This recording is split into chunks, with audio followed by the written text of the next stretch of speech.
Page 86. The woman worker. Among the better classes in Buddhist Indian society, the great majority of women were supported by children, husband, or father. They did not do much, if any, work beyond their household tasks as mother, wife, or daughter. But among the poorer people, the case was different. Page 87, and there are various records which refer to self-supporting women who were engaged in a trade or a profession. Para. It is said, for example, that a certain woman was the keeper of a paddy field, and she gathered and parched the heads of rice, doing the work herself. Footnote 12. Another is described as watching the cotton fields, footnote 13, where she used to sometimes spin fine thread from the clean cotton, footnote 14, in order to while away the time. Footnote 12, Dhammapada commentary on verse 118. Footnote 13, Jataka 546. Footnote 14, Ibid. Back to text, para. Women also appear to have been capable of functioning as keepers of the burning grounds. Two references are made to the same woman, Kali, who was engaged in this occupation. Footnote 15. Although no mention is made of any wage she might have received. She evidently had at heart the welfare of those who came to meditate in the charnel field, for she provided them with objects suitable for the contemplation of impermanence. 15 footnote, Therigata commentary on CXXXVI. Dhammapada commentary on verses 7 to 8. This Kali is not to be confused with the slave woman of the same name mentioned below. Back to text. Para. A spirited description of a woman acrobat occurs in the Dhammapada commentary, footnote 16. Although it is the only reference to a woman who earned her livelihood by such arts, it is illuminating, for it is probable that some of the 500 tumblers with whom she was were also women. They used annually or twice a year to, quote, visit Rajagaha, and give performances for 7 days before the king, ... One day a certain female tumbler climbed a pole, turned somersaults thereon, and balancing herself on the tip of the pole, danced and sang as she trod the air, stop. A son of a great merchant fell in love with her, but her father would not give his daughter for money and suggested that the youth should travel about with them. The people delighted in these acrobatic performances and, quote, stood on beds, piled on beds, unquote, in order to obtain a good view. They tossed up gifts to the tumblers, who also earned, quote, much gold and money, unquote, stop. Footnote 16. Dhammapada commentary on verse 348. Back to text, para. Such were perhaps the more unusual ways in which women supported themselves. Far more numerous were domestic female slaves born to this status of other domestic slaves, like Punna, Punna, in the household of Anatha Pindaka, footnote 17. They formed part of the property of most wealthy householders. Footnote 17, Therigatha, commentary on LXV. Text para. There is only one reference in canonical literature to a slave woman who was maltreated. Footnote 18. She had tried her mistress's patience past bearing. Her name was Kali, and she had endeavored to find out whether the reputation her mistress, Videhika, had for gentleness and mildness was true. She therefore got up later and later 3 mornings running. At first her mistress merely questioned her and frowned.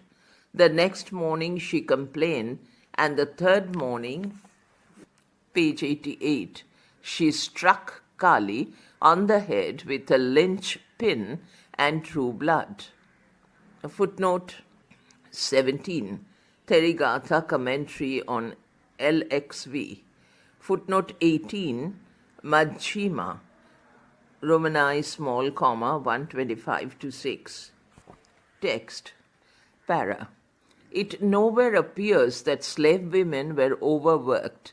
There were multitudes of them in the royal establishments, some of whom waited upon the queens and performed such duties as daily buying flour for them, footnote 19, and looking after the jewels of the ladies in the royal harem, footnote 20. In other households they pounded rice, footnote 21, an arduous task, and helped with the cooking. Footnote 19, Dhammapada commentary on verses 21 to 23. Footnote 20, Jataka 92. Footnote 21, Ibid 45. Text, para. Slave women could be emancipated, but only with the consent of their master. It is significant that in all recorded cases where such a step was taken, it was in order to enable the freed woman to enter the order, footnote 22, for slaves were ineligible for ordination. Footnote 22, Therigatha commentary on LXV. Dhammapada commentary on verse 314. Footnote 21, Ibid 45. Text, Khujjuttara, Khujjuttara, footnote 23, a slave woman of Queen Samavati, did not apparently become emancipated on her conversion to Buddhism. She reformed her conduct insofar as, after the first time that she had heard Gautama preach, she spent the whole of the 8 pieces of money that the queen had given her for buying flowers, instead of spending only 4 and keeping the other 4 for herself. Being asked by the queen why she had brought back so many flowers on this particular day, she said that she had heard the discourse given by the exalted one, E and O capital, and had acquired understanding of the Dhamma. She then preached it to the queen, who became a believer, and to all her women attendants. They begged Khujjuttara to be to them as a mother and a teacher, and to go to hear every discourse given by the teacher, and then return and teach it to them. In this way she came to know the Tipitaka by heart, and it is said that the master assigned her preeminence among his female lay disciples who were learned in the scriptures and able to expound the Dhamma. Footnote 23, Dhammapada commentary on verses 21 to 23. Text, para. Besides slave women, some of the more prosperous householders had also in their retinues vast troops of female musicians.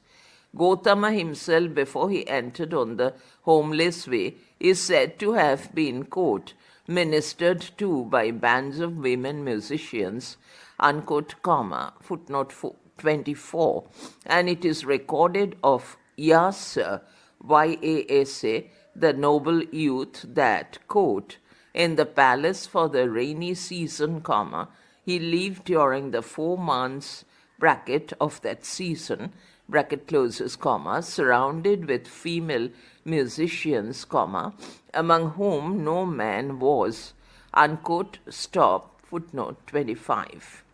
The instruments played by such women included the flute, lute, tabor, and drum. Footnote 26. Para. An almost necessary concomitant of music was dancing. Sound prompted sight to aid in dispelling the tedium of the days of torrential rains, and dancing girls abetted in this work, performing as was their wont upon large woolen carpets, footnote 27, sometimes singing themselves, footnote 28, and making music also, footnote 29. Footnote 24, Majjhima, Romani, 504. Footnote 25, MV, small Romani, 7, 1, 2, semicolon, of dialogues, Roman small 2i, 170. 26 Ibid, 27 MV, Roman small v, 10, 3. 28 Jataka 529. 29 Ibid 132, 313. Text, page 89, para. In order to show the highest honor to King Mahajanaka, his subjects prepared a great festival, and when they were presenting their offerings, quote, a crowd of king's ministers sat on one side, on another a host of brahmanas, on another the wealthy merchants and the like, and on another the most beautiful dancing girls.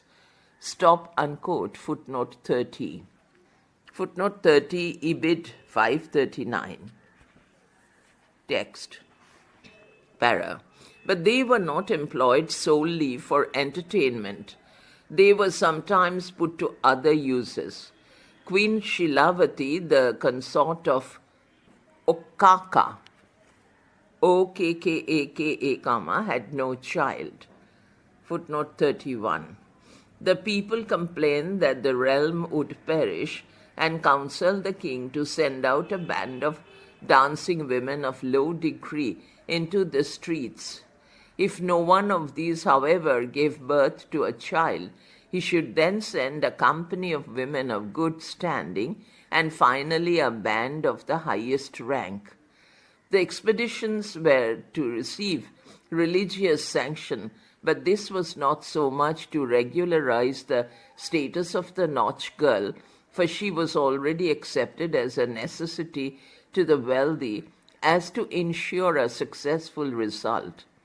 But when the king and the people knew that they were doomed to disappointment, the failure of the women to give birth to a child was attributed to their lack of merit and to their immorality, a Hindu rather than a Buddhist interpretation. Footnote 31, Ibid 531. Text. Para. In addition to these, a large part of the female population who did not otherwise gain their livelihood or who were not otherwise supported were courtesans. They also were sometimes well versed in dancing, singing, and lute playing. Footnote 32. Although the extent of prostitution in ancient India is disputed, it had existed before the Buddhist days. Footnote 33. Despite the importance given to marriage in the Vedic age. But for some girls who were without protectors, footnote 34, a life of prostitution was an obvious course to pursue. Footnote 32, MV Roman small 7, comma, 1, comma, 3. 33. CHI, Volume 1, page 97, MacDonald and Keith, Vedic Index, Volume 1, page 345, CF, Volume 1, pp. 30, 147, 481, semicolon, Volume 2, page 496, 34, CHI, Volume 1, pages 88 to 9. Text. Para. Some like Vimala, footnote 35, and Sirima, footnote 36, appear to have been prostitutes because their mothers were. Yet, among this class of women, the birth rate must have been somewhat low. Hence, comparatively few girl children would be born to enjoy their mother's favor, for courtesans were fully aware, as Shalavati phrased it, that, quote, men do not like a pregnant woman, stop.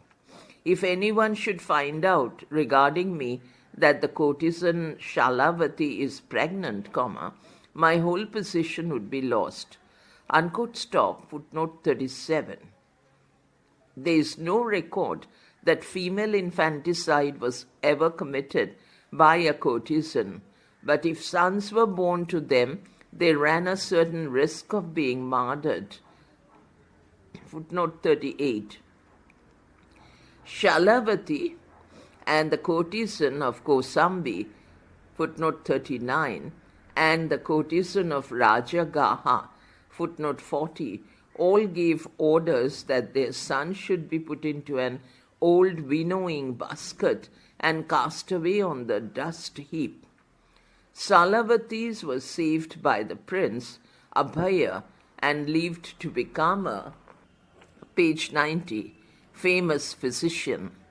On the other hand, both Ambapali and Abhaya's mother each had an almsman son. Footnote 35, page 107, Therigatha, XXXIX, 39. 36, Sutta Nipata, Commentary, Roman I, 144. 37, MV, Roman 8, 1, 2 to 4. 38, the putting away of an illegitimate child is referred to in the Rig Veda, MacDonald and Keith, Locksit, Volume 1, page 395. 39, Dhammapada Commentary on verses 21 to 23. 41, MV, Roman small 8, 1, 4. Text, para. 4 courtesans, Vimala, Abhaya's mother, called Padumavati, Adhakashi, and Ambapali, having been converted to Buddhism, entered the order and attained to arahantship. To each of these 2 verses are attributed in the Therigatha of Vimala, footnote 41. Little other mentions is made, footnote 42, and none of Abhaya's mother, 43. She was the town belle of Ujjaini, and her boy Abhaya was King Bimbisara's son. On the other hand, Adhakashi, footnote 44, is important as in order to circumvent the difficulties of her ordination, a relaxation in the discipline was granted. And Ambapali, footnote 45, became and remained famous as one of the most loyal and generous supporters of the order. Para. Besides Ambapali, other courtesans appear to have benefited the order in various ways. It is said that at the assemblies of Sulasa, the courtesan, and of Sirima, the courtesan, 84,000 people penetrated to our knowledge of the Dhamma. Footnote 46. Yet, in spite of the virtue of all these courtesans and of others less prominent, like the one who kept the 5 Sheilas, bracket, which should preclude her from plying her trade, bracket closes, comma, footnote 47, and like the ones who for 3 years kept her owner, footnote 48, these were perhaps exceptional cases and therefore incapable of raising the profession in the eyes of the world or of the alms people. Footnote 42. She occurs again, Therigatha, verses 1150 to 7, again being rebuked by Mahamoggallana. 43. Therigatha commentary on 26. 44. Ibid on 22. 45. Therigatha commentary on LXVI. 46. Milinda Pahin, Roman small 6, 4. 47. Jataka 276. 48. Ibid. 49. Ibid 419. 50. Ibid 481. Text. Para. Courtesans sometimes lived in groups or went about in groups, and the more famous ones sometimes had others in their train, as it is said of Sulasa, footnote 49, and of Kali, footnote 50. They were often extremely wealthy, some, as for example Ambapali, Surima, Sulasa, Sama, and Kali, put their fee at 1,000 pieces, bracket kahapanas, bracket closes, each night. Salavati asked for 100 pieces for one night. Footnote 51. Mention is sometimes made of their ornaments and their, footnote 52, and their serving maids, footnote 53. An interesting description of Kali's, Kali dot line over A, brothel, Prothel, is given. Footnote 54. Now, in that house of ill fame, the fashion was this. Out of every 1,000 pieces of money received, 500 were for the woman, 500 were the price of the clothes, perfumes, and garlands. The men who visited that house received garments to clothe themselves in and stayed the night there. Then on the next day they put off the garments they had received and put on those they had brought and went their ways. Stop unquote. Footnote 51, MV Roman 8, 1, 3. 52 Jataka 546. 53 Dhammapada commentary on verse 3, Jataka 318, 481. 54 Ibid. 55 Milinda Pahin, Roman 5, 4. Text para. Despite the disturbing effect they might have on the alms people, courtesans are never openly condemned in the literature, being regarded as more piteous and low than blamesworthy.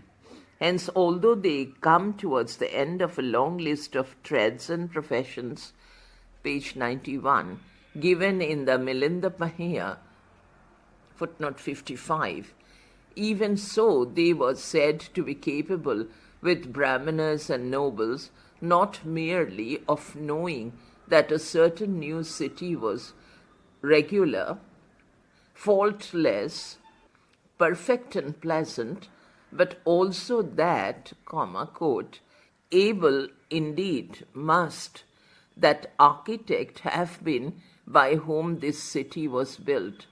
Stop unquote para.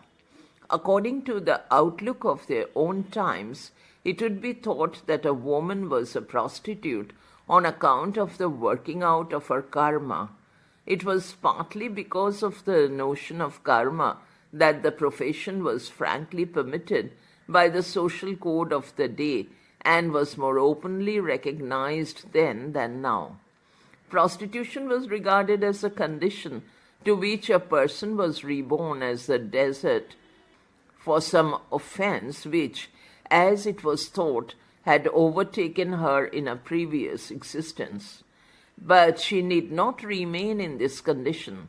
By willing to change, by willing to strive against the stream, and to cultivate the upward mounting way, footnote 56, and to live well, a woman could become different, could grow, footnote 57, and escape from the prison of sense desires. Footnote 55, Milinda Pahin, Roman 5, 4. 56, Therigata, verse 99. 57, Sami, Nik, Nikaya. Roman capital XXXVII, 37, small Roman 3I, 3, mark, 1 mark, 34. Text. Text continued in next section, the Buddhist order of almswomen, in next file. Page 91. The Buddhist order of almswomen. Admission into the order. With the growing perception that their life had worth as an end in itself, there was liberated a spirit of independence in women and for women. It sought to express itself in domestic and worldly matters, many of which were also largely religious in character. It also soon became apparent that one of the drifts of this newfound power and freedom was away from purely domestic religious occupations. In a country where life and religion are practically coterminous, these had been regarded as a woman's normal duties, the amount of religion practiced by her coinciding with her domestic functions and not exceeding them. But now a new drift instead was set exclusively towards religion, towards leading a life devoted entirely to holiness and totally free of worldly interests, impediments, and bonds. As this freedom grew under Buddhism, women fell into two divisions: those who remained in the world as lay votaries of the religion, and those who went forth from the world into homelessness and became bhikkhunis, nuns, sisters, or almswomen.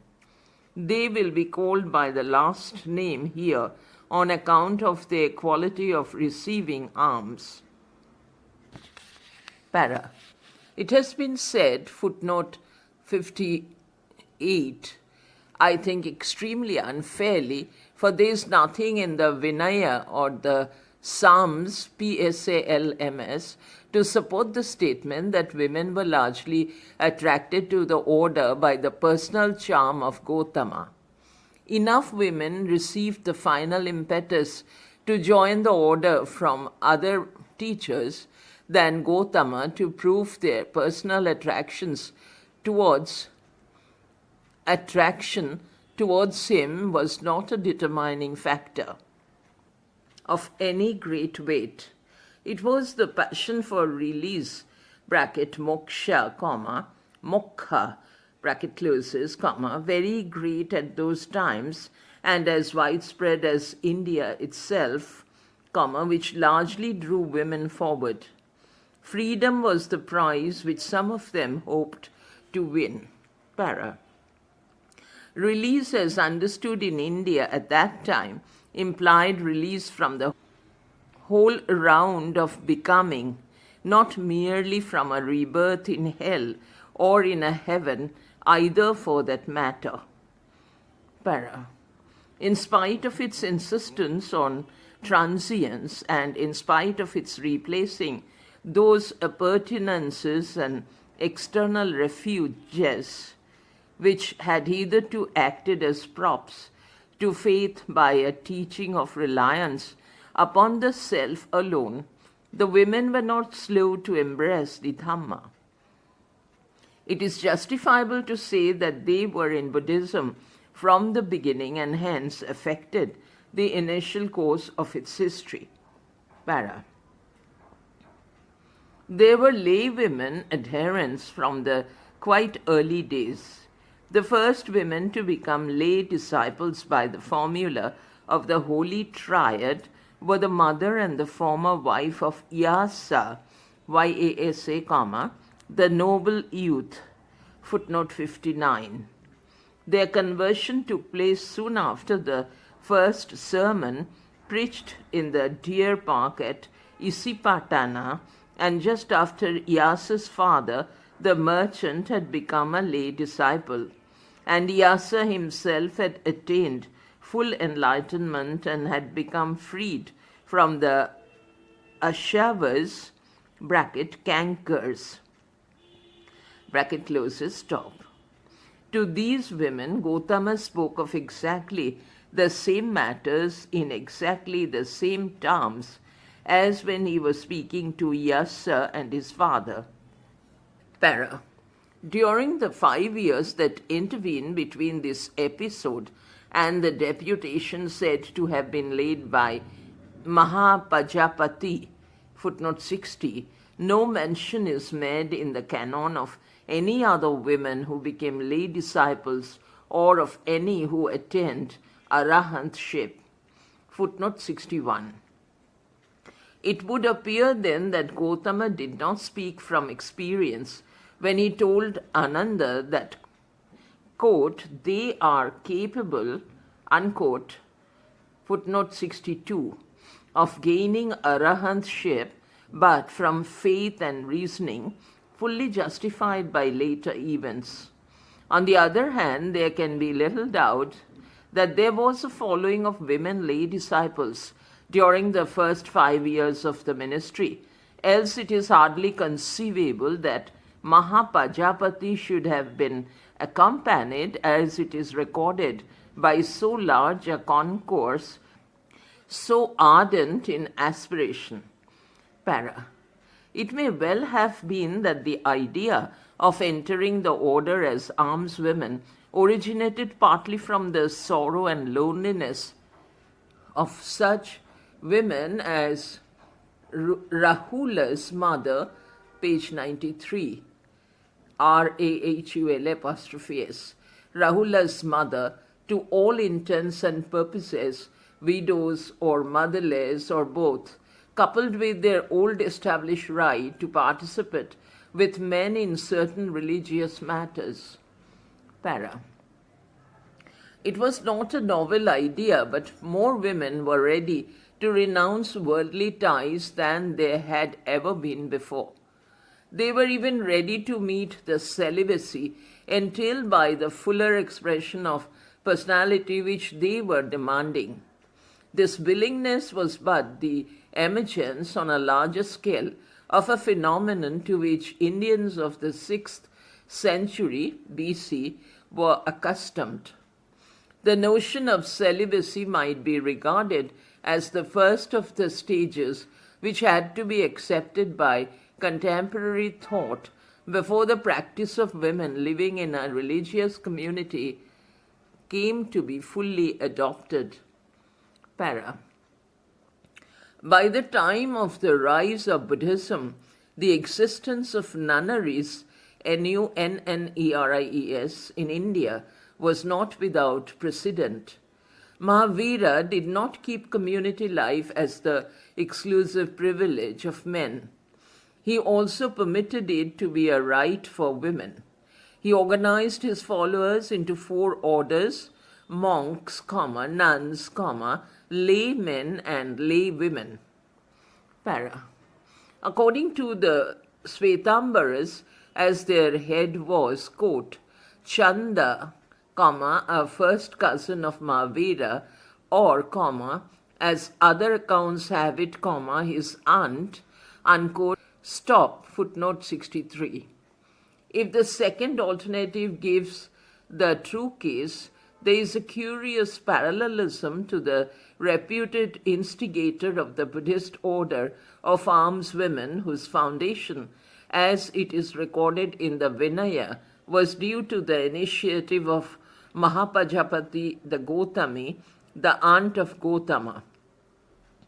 A good deal of uncertainty surrounds the actual foundation of the Buddhist order of almswomen, and its beginnings are wrapped in mists.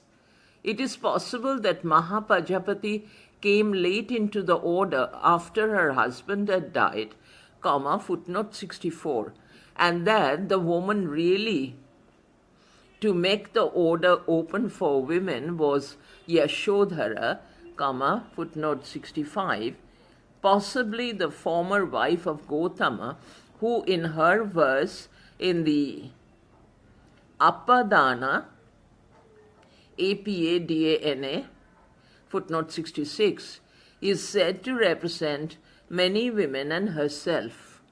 This is the merest surmise, but in the Vinaya, the woman called Mahapajapati is represented as the leader of the women, footnote 67, stop. Whichever one it was, her many attempts and failures to win her heart's desire bear witness to her determination, no less than to the urgency of the need which prompted her. Para. Gotama is represented as saying that mother and son, by following the noble eightfold way, are able to overcome the three terrors. There seemed to have been no real doubt in his mind as to the equality of the powers of men and women. Para. He therefore acceded to Ananda's proposition and opened the order to women on condition that Mahapajapati should, quote, take upon herself the 8 chief rules, page 94, bracket, Garu Dhamma, bracket closes, unquote, to be reckoned as her initiation. Stop, footnote 68. On her enraptured acceptance of these terms, as propounded to her by Ananda, the faithful disciple returned to Gotama and gave him a report of the interview. Para. He is recorded to have said, footnote 69, quote, if, Ananda, women had not received permission to go out from the household life and enter the homeless state, under the doctrine and discipline proclaimed by the Tathagata, footnote 70, then would the pure religion, Ananda, have lasted long? The good law would have stood fast for 1,000 years. But since Ananda, women have now received that permission, the pure religion, Ananda will not last so long. The good law will now stand fast for only 500 years. Stop, unquote, footnote 71. Although this statement is strongly worded and is usually interpreted to mean that Gotama grudged women their entry into the order, it would be mistaken to let one utterance color our entire opinion of his attitude towards this situation. It should be remembered, too, that monks edited the sayings attributed to Gotama, and they would naturally try to minimize the importance which he gave to women. Para. Even if many of the first women members of the order were the wives and mothers and daughters of the male members, and if they therefore to some extent profited by their membership, yet they also vastly strengthened and consolidated the movement by their devoted adherence and generosity, output as preachers and lives of arahantship. They had determined to enter the order, and once in, they determined that both it as well as they should win success. They were not of the stuff that is deterred by hard sayings, for theirs was the cause of freedom for themselves and for others, both from the drudgery of the world, footnote 72, and from rebirth, footnote 73. Footnote 58. Eliot, Hinduism and Buddhism, London, 1921, Volume 1, page 248. 59. M.V. small Roman I, 8, 1 to 3. 60. C.V., Roman 10, 1 to 3.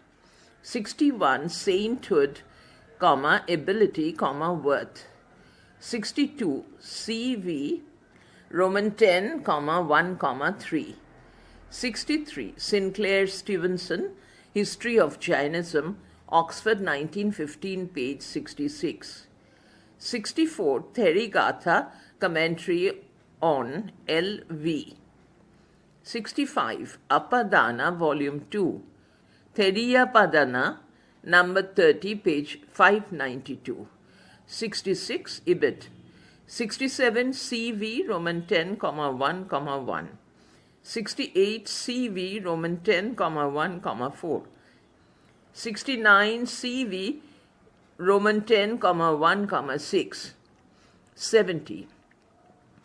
Derivation uncertain, lit, lit, stop. Thus come or thus gone.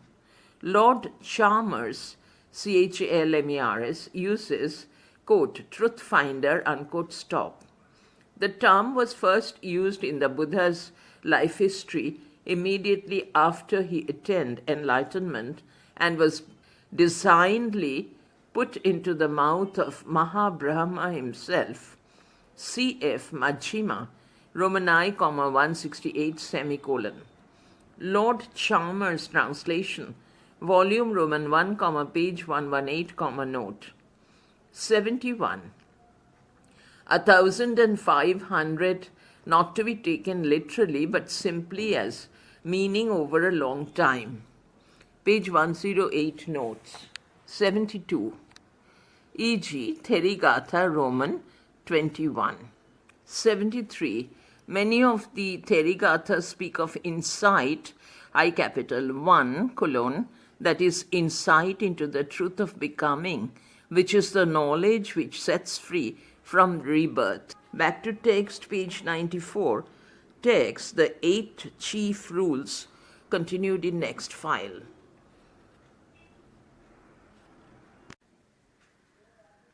Page 94.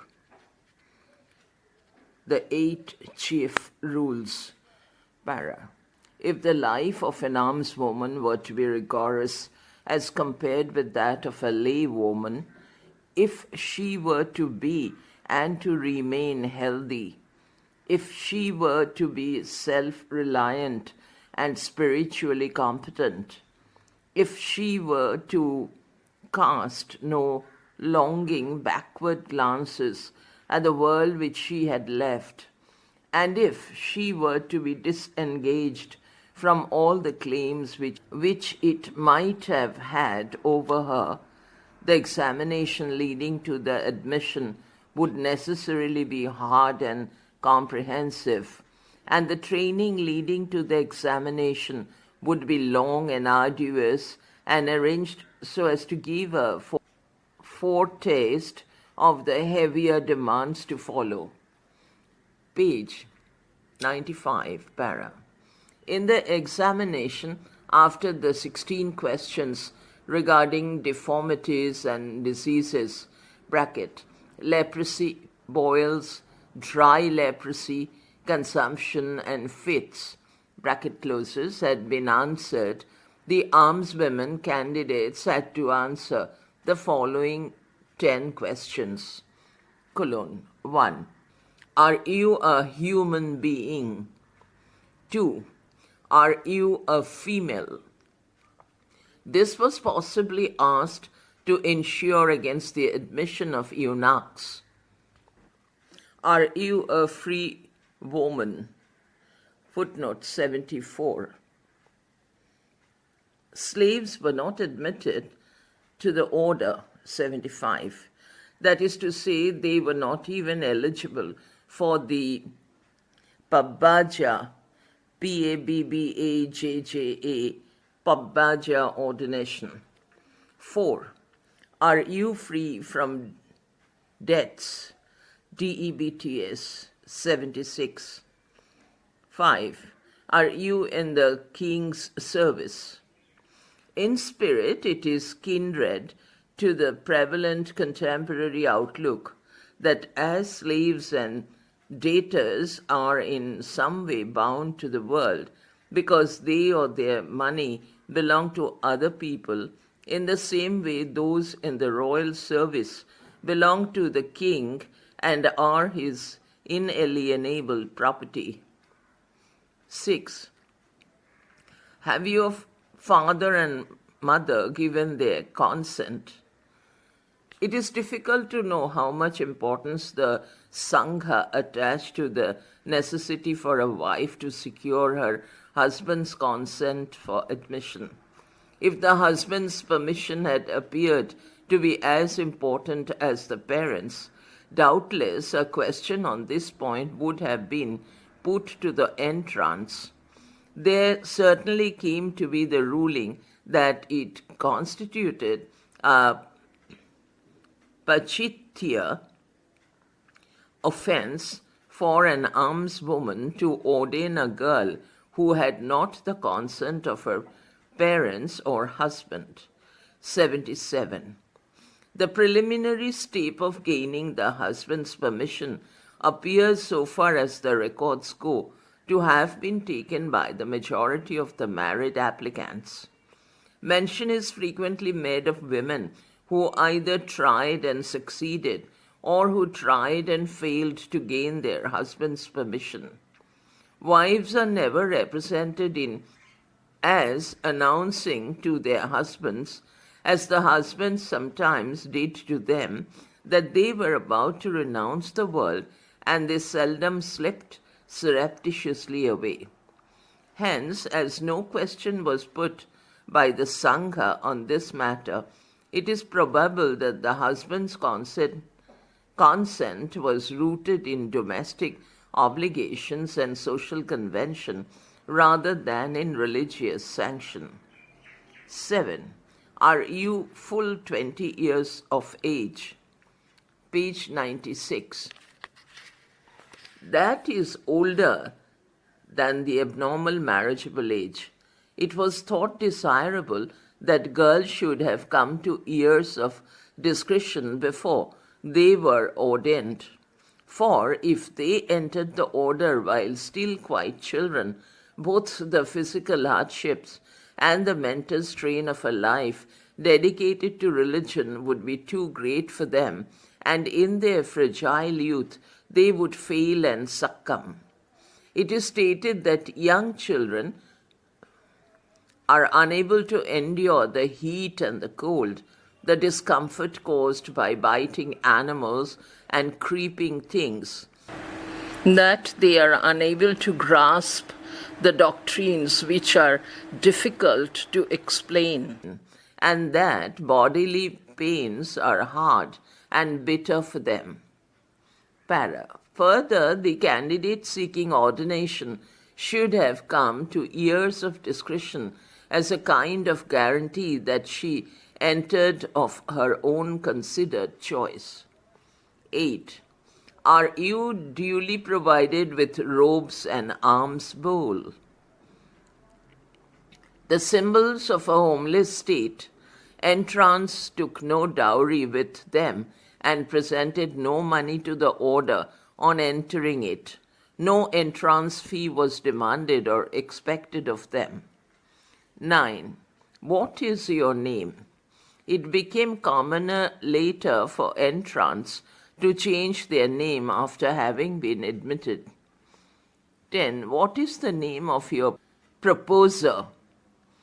Probably the intention of this question was to ascertain whether she was one who had been approved by the council. Para. No entrant was asked to give any reasons for wishing to join, and there were no questions as to the kind or amount of education, religious or secular, that the entrant had hitherto received, and no inquiries as to the manner in which she had hitherto spent her life. These points presumably would be covered by the training in the 6 rules during her 2 probationary years before she asked for full ordination. If she could answer the 26 questions in a satisfactory way, the only other hindrances which there appeared to have been to her admission were covered by 2 precautionary rulings. The first of these was to render novices of undesirable character ineligible for application for admission. Those who kept company and were disorderly in their habit or speech with men or boys, those who were ill-tempered, and those who caused grief in others. Page 97. These were obviously unsuited to lead the monastic life, and religion was not their true vocation. Thulananda, Thullananda, Thulananda is depicted as ordaining Chandakali, a novice, characterized by all these attributes, all of them calculated to threaten the internal peace of the order. The second precautionary ruling was designed to prevent women in a certain state from applying for full membership, namely pregnant women and women giving suck.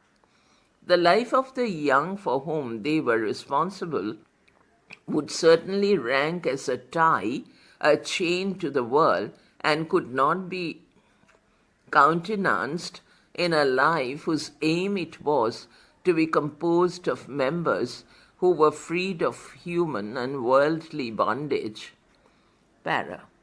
After the almsmen had recounted to the quote, newly raised up, unquote, almswoman all the facts relating to her spiritual birth, they were to say to the other almswomen, quote, you are to teach her what are the 3 things allowed, bracket, Nisayas, bracket closes, 78, and what are the 8 things interdicted, bracket, Atta, ATTHA, Akaranyani, bracket closes, stop, unquote, 79.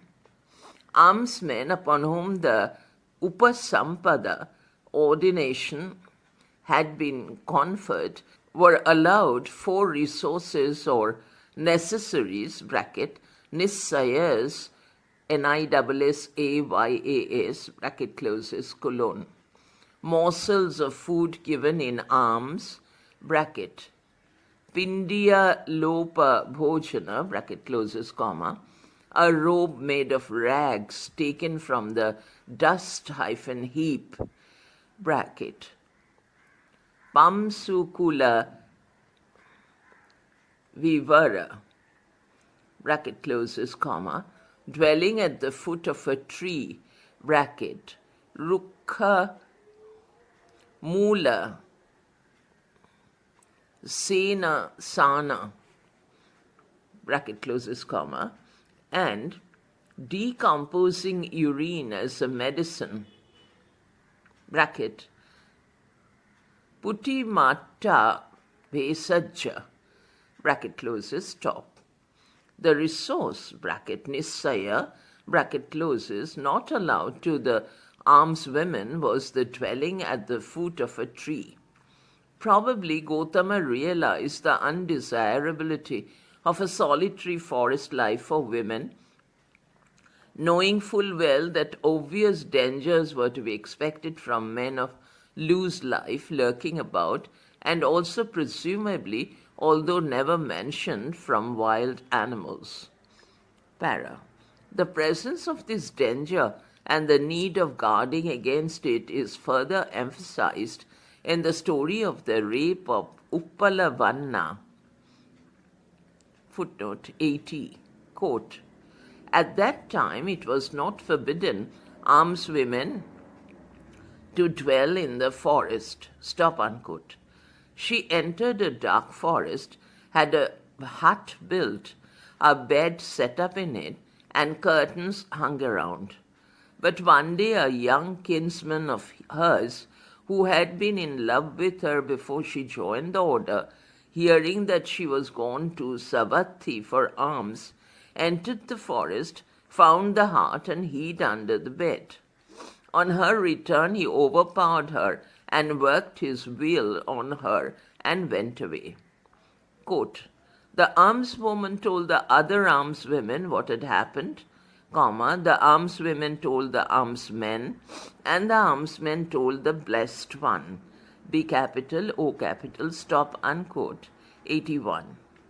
The case naturally gave rise to a great deal of discussion within the order, and Uppalavanna was commended in verses uttered by the Blessed One for not clinging to the pleasures of the senses.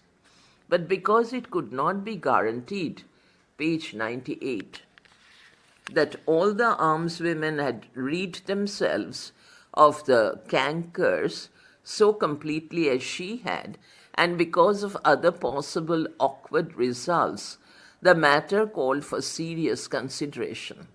Therefore, the teacher, T capital, summoned King Pasenadi of Kosala and said to him, quote, Your Majesty, in this religion, young women of family, as well as young men of family, renounce many kinsfolk, and much wealth, and retire from the world, and take up residence in the forest, stop.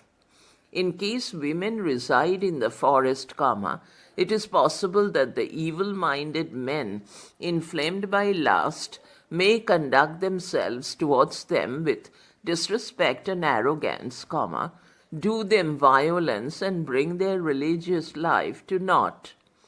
Stop.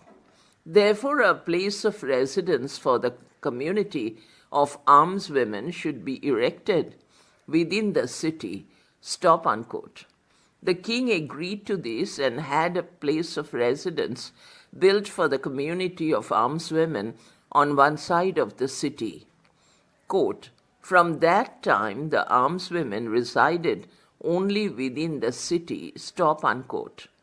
This was exceptional, for the residence was usually just outside the city walls. That it was actually built inside here at Savatthi is confirmed by two pieces of evidence, the one archaeological and the other documentary. The findings of the recent excavations at Savatthi revealed the vihara known as the Jitavana inside the city walls, and in the literature the almswomen are incidentally portrayed as bringing raw wheat for their food from the fields through the toll at the city entrance into their vihara at Savatthi. 73. Many of the Therigatha speak of insight one, that is, insight into the truth of becoming, which is the knowledge which set free from rebirth. 74. According to the Bhikkhuni Vibhanga commentary on Roman 5, Roman 4, page 224, there were three kinds of slaves: those who were born slaves, bracket, antojato, bracket closes, those who were bought for money, bracket, dhanakhito, bracket closes, and those who on the field of battle were spared for slavery, bracket, karama ranito, bracket closes, stop. 75 MV Roman I, 47. 76 MV Roman I, 46. 77 V stop Roman 4, page 334. 78 MV, Roman 1, 30, I, semicolon. CF. The four requisites, bracket, Pachaya, bracket closes, used by alms people in general, Pindapata, bracket alms, ALMS, bracket closes,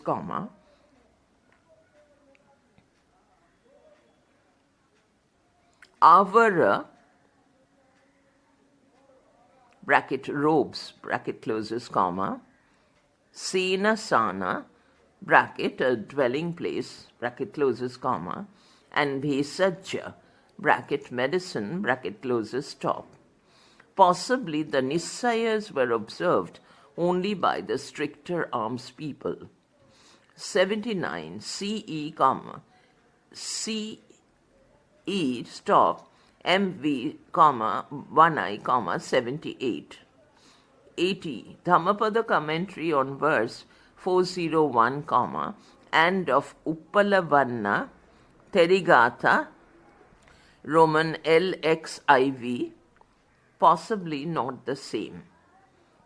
81. This is the usual way in which it is recorded that reports reach the founder, with the exception of Mahapajapati. The alms women are never represented as themselves going straight to him. 82. This is considered by Winternates to be the best translation of Setti, Setthi.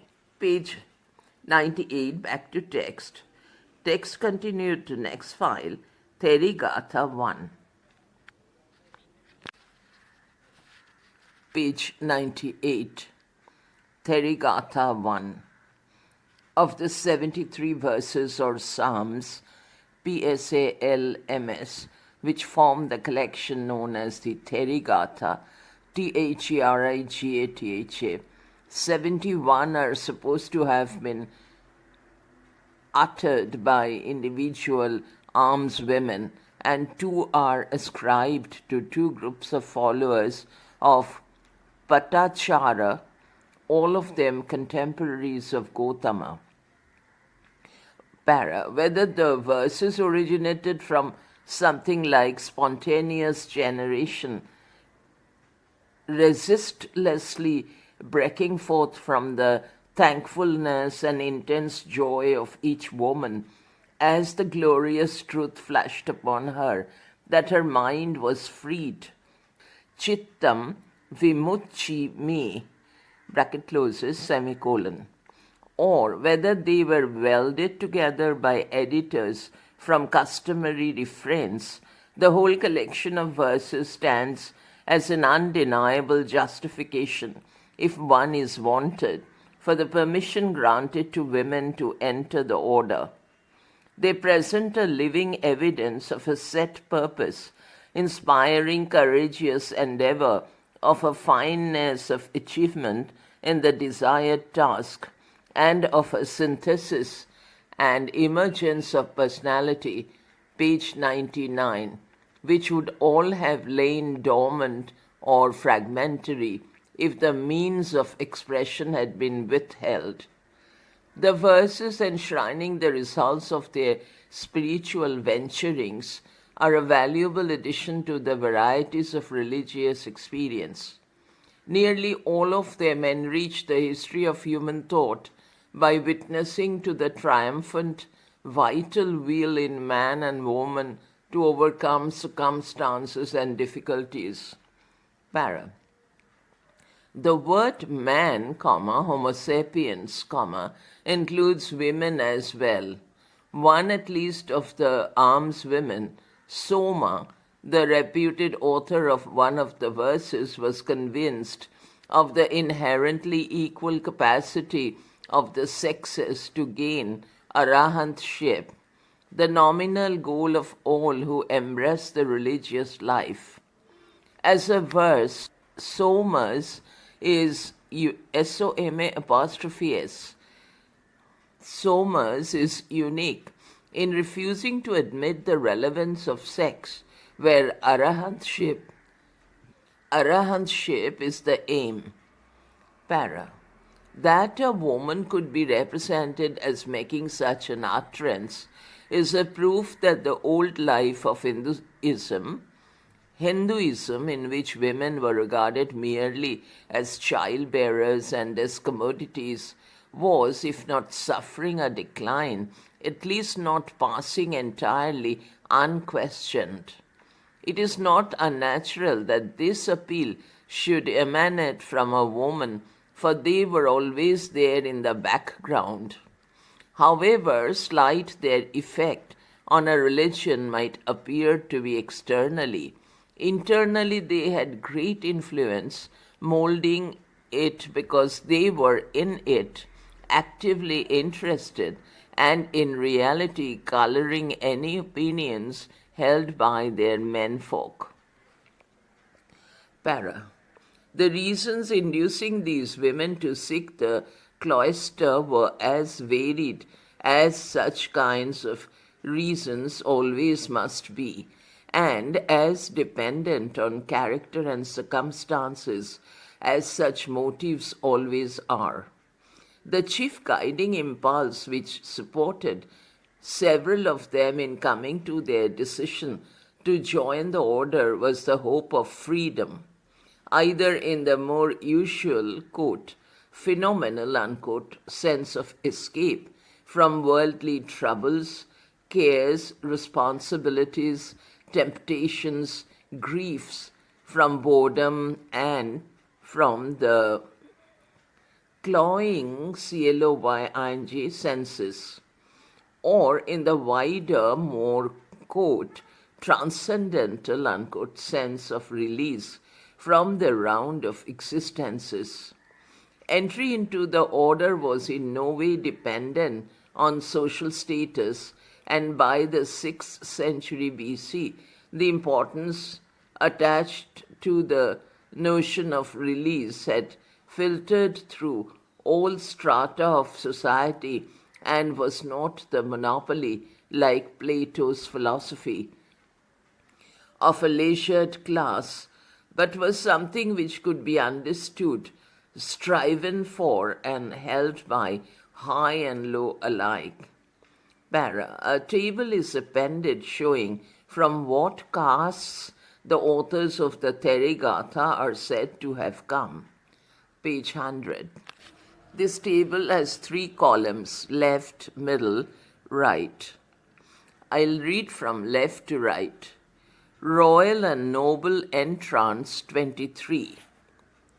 Roman 1, 4, 5 to 13, 14, 15, 16, 18, 19, 20, 25, 35, XL, XLI, LII, LV, LX, III,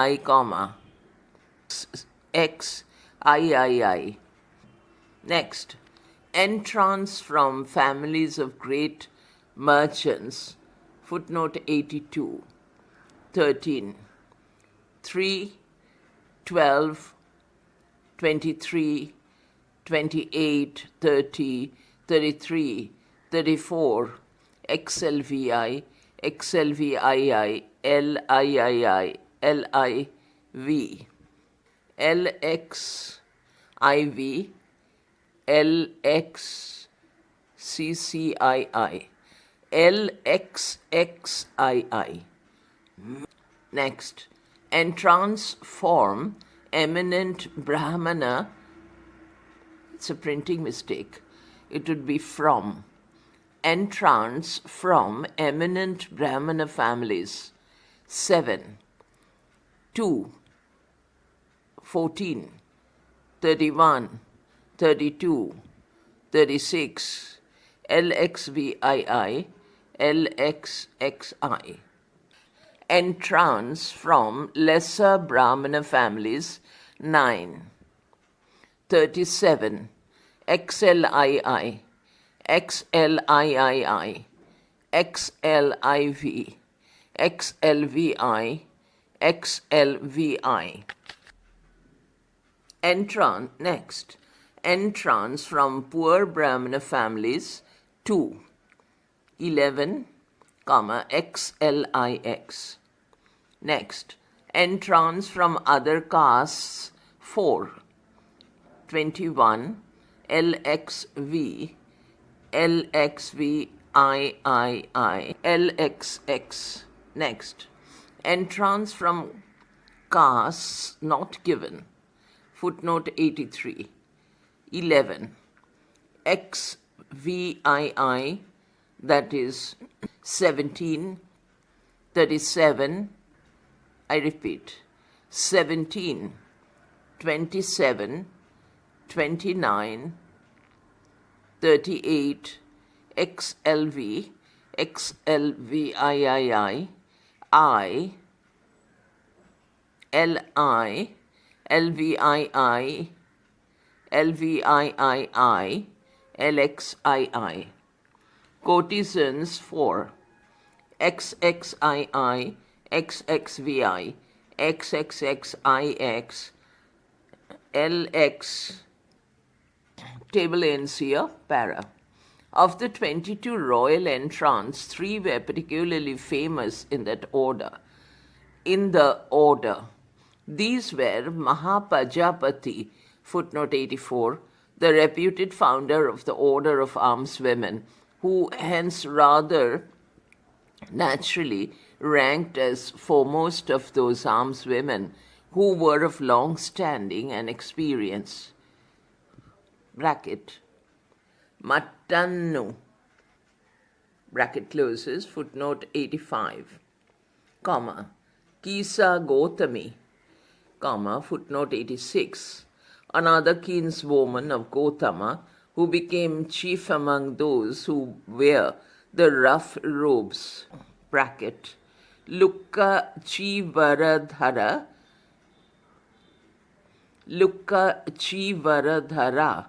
bracket closes, comma, since she was apparently unusually ascetic, and Khema, Khema, footnote 87, who had been the consort of King Bimbisara and who, while in the order, became distinguished for her great insight, bracket, Mahapanna, bracket closes, and as a giver of a standard, an honor which she shared with Uppalavanna. Para. It is rather a curious coincidence that of the 13 women who came from great merchant families, one, Dhamma Dinna, footnote 88, became perhaps the greatest preacher of them all. She was regarded as foremost among the almswomen who could preach, bracket, Dhamma Kathika, bracket closes, footnote 89, stop. Belonging to this caste were also Sukka, Sukka, footnote 90, who was likewise renowned in this art, comma, and Patachara, footnote 91, who became versed in the Vinaya, footnote 92, and who was revered by many women to whom she had shown the way as a savior of no less persuasiveness than Gautama himself. Had contact with city life and its ceaseless drift of peoples trained them to use the opportunities of estimating and appealing to the differences of outlook and knowledge among their audiences, thereby enabling them to evoke the response on which their hopes were set. Experience of the ways of mankind was probably valuable in the early days of Buddhist missionary enterprise, partly because women had never been secluded in their lay life, but had mixed freely in society, page 101, they were able in the propagation of the doctrine to play a sustained and serviceable part. Para. Of the entrants from Brahmana families, the most eminent were Bhadda, BHDDA of the Kapilas, footnote 93, who became famous for her memories of former lives. Bracket. Pubbinivasam, Anusaranatina, bracket closes, comma, footnote 94, and who is described as learned, fluent, wise, and famed for her religious discourses. Footnote 95. Nanduttara, footnote 96, who was a renowned speaker and a great debater, converted from Jainism to Buddhism by Mahamoggallana, semicolon. Sakula, footnote 97, to whom was assigned the topmost place for the gift of the higher vision, HV capital, or the I celestial, EC capital, bracket, Diva Chakuka, bracket closes, footnote 98, as it was often called, and Sundari, footnote 99, who appears to have made a great many converts, including, quote, all her kinsfolk, beginning with her mother, comma, and their attendants, stop, unquote. Para. It is interesting to notice the proportion of the widowed, the married, and the unmarried among those reputed makers of verses who entered upon the homeless way. There is no clue to the status of 21 almswomen, although from internal evidence it may be supposed that of these 6 were unmarried. Footnote 100. And no hint is given as to whether the 30 almswomen who entered under Patachara 101 were married or not.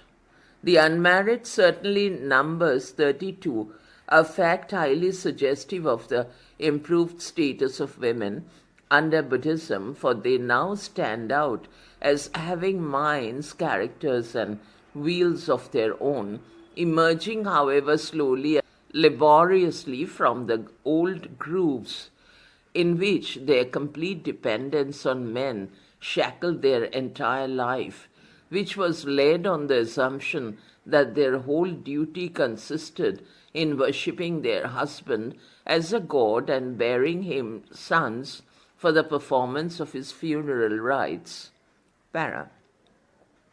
The number of married entrants was rather more than half the unmarried, namely 18, but in addition to these must be reckoned Patachara's 500, footnote 102.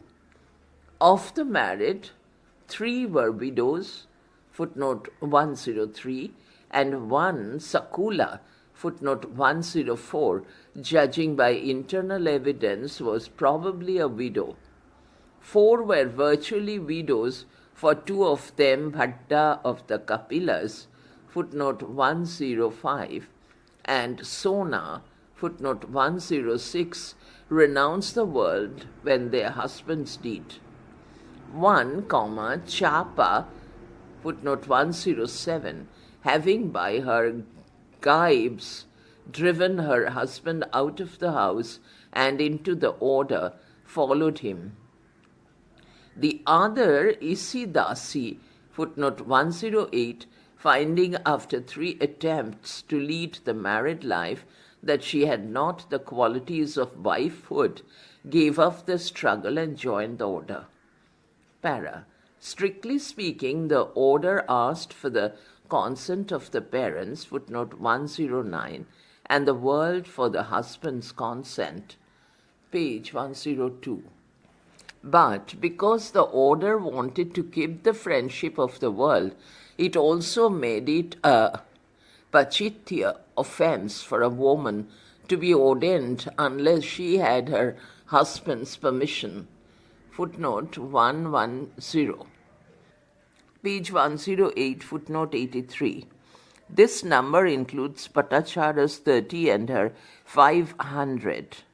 At 5 Roman 4, page 272, it is said that there are 4 families, bracket Kula, bracket closes, colon. The Khattiya, Brahmana, Vessa, and Sudda. 84. Therigatha, LV. 85. Ang, 1I, P, 25. 86. Therigatha, LX, 3I. Dhammapada commentary on verse 395. 87. Therigatha, LII. 88. Therigatha, 7. 89. CF, Ang, 1I, 25. 90. Therigatha, 34. 91. Ibit, XLVII. 92. CF, Ang, 1I, 25. 93. Therigatha, 37. 94. CF, Ang, 1I, page 25. 95. V, stop, Roman 4, 290, 292. 96. Therigatha, XLII. 97. Ibit, XLIV. 98. CF, August, Roman I, page 25. These powers are included among the culminating stages of Panna or Vijja. 99. Therigatha, LXIX. 100. Ibid, 14, 23, 24, 30, 34, XLII. 101. Ibid, XLVIII. Page 109, footnote 102. Therigatha 1, 500 is an idiom meaning dozens and dozens. 103. Ibid, 17, XLVII, LV. 104. Ibid, XL4. 105. Ibid, 37. 106. Ibid, XLV. 107. Ibid, LXVIII. 108. Ibid, LXXII. 109. MV, small I, 54, CV, X, 17, L. 110. V, 4, PP, 334 to 5. 111. Therigatha, 1I, 32, 34, 35, 36, 39, XLIV, LXV, LXX, LXXI, LXXIII. Back to text. Text continued in next file, Therigatha 2. Page 102. Therigatha 2nd or Therigatha 2. There are 2 distinct lines of development among the women who truly came to feel the desire to leave the world. There are on the one hand 11, footnote 111, who are recorded to have heard the preaching and become first lay disciples, 3 of them becoming stream entrants but joining the order later, usually after having heard a discourse by Gautama or by some other preacher, famous or obscure. On the other hand, there were those 27, footnote 112, whose destiny was fully ripe, as it is so often said, and of whom it is not recorded that they passed through the intermediary stage of being first a lay believer, but who, on believing straightway join the order. But it did not necessarily need the teaching of the greatest of all to awaken women's faith.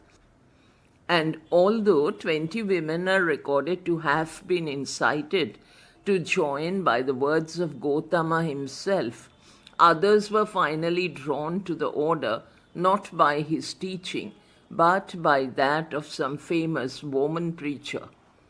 Para. Outstanding amongst these is Patachara, who was deeply versed in the Vinaya and also deeply versed in human suffering. She was responsible not only for bringing to the order the 500 women, footnote 113, each of whom was broken by the loss of a child, but also for consoling them and removing the hidden shaft from their hearts. She is also said to have converted a group of 30 women, footnote 114, to the faith by her preaching. Para. Chanda, footnote 115, was deeply touched by the kindness of Patachara and the other almswomen with her, and by their ministrations to her physical wants when bereft of all her kinsfolk. A beggar for 7 years and starving, she happened to come upon them. They refreshed her in spirit and body, and she was able to listen with such attention and delight to Patachara's discourse after the meal that she renounced the world. Patachara ordained her and continued to instruct her. Chanda found so, quote, wise and clear Our Lady's homily, unquote, comma, that she soon acquired the threefold wisdom, TW capital, and her heart was purified from the deadly drugs. Para.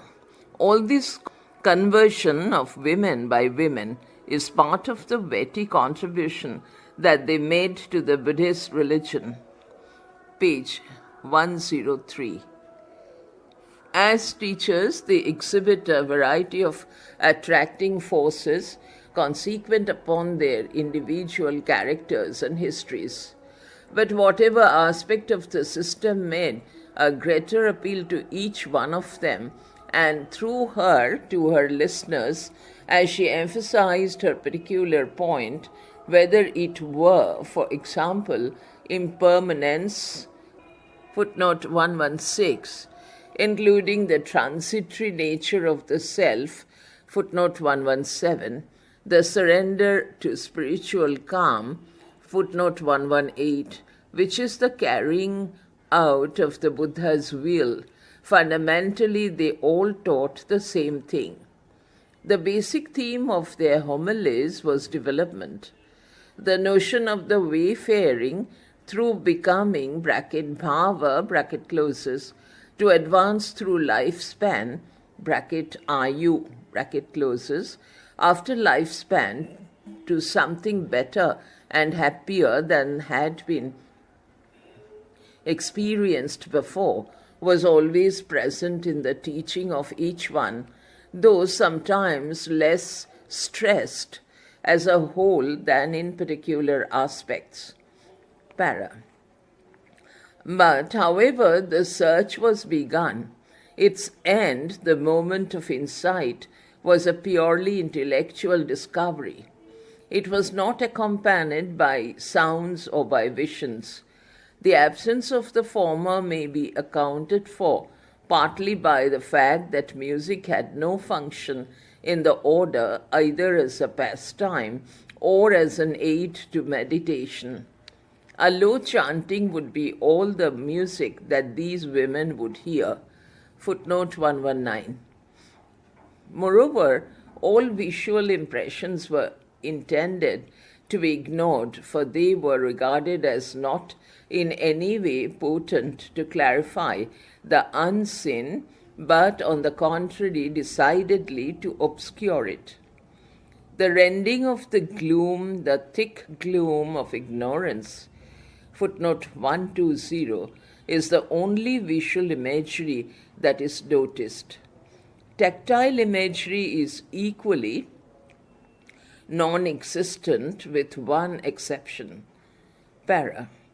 The actual form in which Arahant's shape was conveyed to each one was to a large extent congruent with her circumstances before entering the order.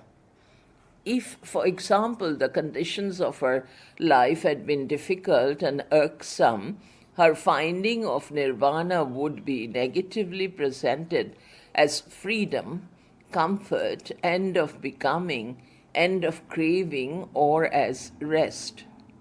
If, on the other hand, she had entered because she knew that, whatever were her circumstances, she was ripe to lead the religious life, nirvana would be presented to her positively as light, happiness, insight, peace, or self mastery.